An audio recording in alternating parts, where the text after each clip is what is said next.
8:48, and now from the Gee and Ursula Show, here's G. Scott with his take on the primary election results. Yeah. So, did anything surprise you? Yeah. Couple things. One, when you went to go vote, were you kind of overwhelmed and did you have a little anxiety kind of kick in when you saw the amount of people running for governor? Like, that stood out. And then I was looking at the list when I was getting ready to vote, and I saw this dude named Leon. And I said, Leon? Every Leon I know.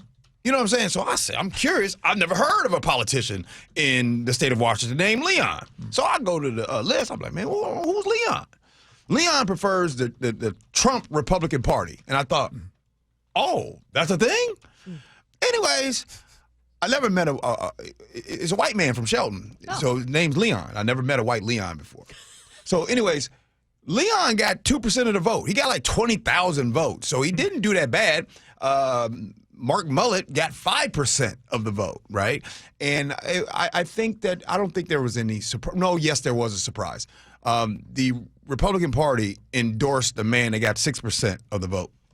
And that was my man, Simi Bird. Oh, Simi Bird. Yeah, that was very interesting. So, which it's almost like it was a waste of time. You should have been endorsing Dave Reichert in the first place. So I think that was my only surprise. I didn't. I kind of see that right now. Obviously, it'll go down to Dave Reichert and Bob Ferguson. Can I just say something? Am I allowed to just kind of be open a little bit? You're a talk show host. You can say what you want. Yeah. I mean, Bob Ferguson, he's probably going to get my vote, but man, Bob Ferguson is just not a likable person for me. Just at face value? No, it's not face value. It's just like, man, I just feel like the competition, the campaign does not talk to me at all. You know what I mean? Like, That's fair. I just wanted to say that. And so I felt like Mark Mullet talked to me more than a Bob Ferguson, right? So I don't want to say I don't like him. That's not fair to say.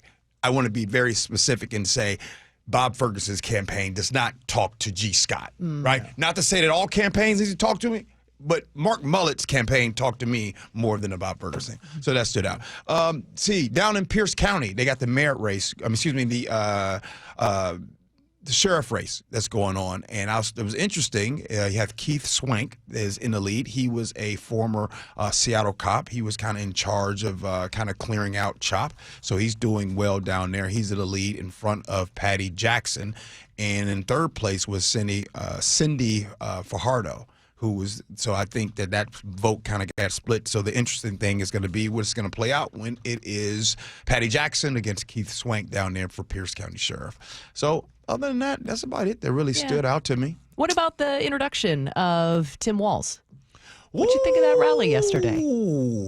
What's your? Because we were all like, who? We didn't, we looked into these people, but we didn't know a lot about them. A lot of us aren't used to someone like Tim Walz coming on and talking all that talk. Why? Right? Like, because bullies don't like to be bullied. Right? Bullies get upset when you start talking stuff. Those are the ones, they'll call you a snowflake one minute and then they'll go complain about you the next. Tim Walz came out firing. And it was like to the point where even I was like, Kamala, you gonna let him just say that like that? Like he can't do that. I mean, my man said, hey, I'll debate J.D. Vance at any time. And I'm like, okay. That's if he can get off the couch. Shots fired. Yeah. But that's what the VP is for, right? He's going to go below the belt a few times. Hopefully not too low. We don't like to see that. But Kamala Harris is not going to participate in that kind of talk. Yeah. At least I hope not. You know what it reminds me of, Colleen? It reminds me of the people out here that they're like, hey, keep decorum. This is not classy. I want you to kind of keep cool. And then those are the ones that just throwing the big shots all the time. Shot. They're throwing shots. And then after you say something to them, like, oh, I can't believe they aren't classy. Anyway. He's such a dad folksy guy, isn't he? That's the impression I get, is just this folksy Midwestern guy who, he's got a big laugh and a big grin. And the videos you see of him and his daughter out there really selling him as the dad of the country, right? We call her Mamala already. That's her slogan. He's given dad vibes. I'm glad you said that, which is why, okay, that's cool. He wanted to open up and take shots like that.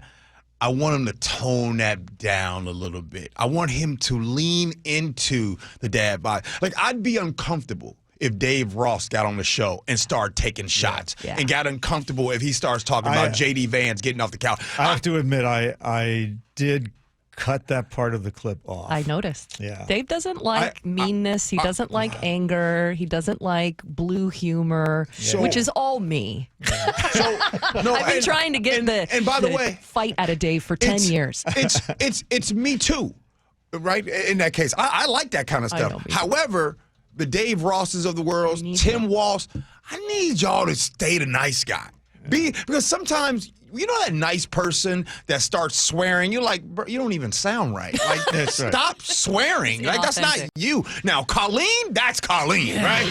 The yin and yang of Seattle's morning news. But Dave Ross, I don't want Dave Ross coming on taking shots like that. So he got excited. It was his first rally. He was clearly excited. He looked like he was levitating. So he'll calm down. I don't want. Okay, that's cool. Yesterday, no more of that. Yeah. I want you to stay cool, calm. Let's not take the shot. It's got to stay on policies. Stay as cool as G is. I mean, Yeah, that's right. G is always cool. Nah.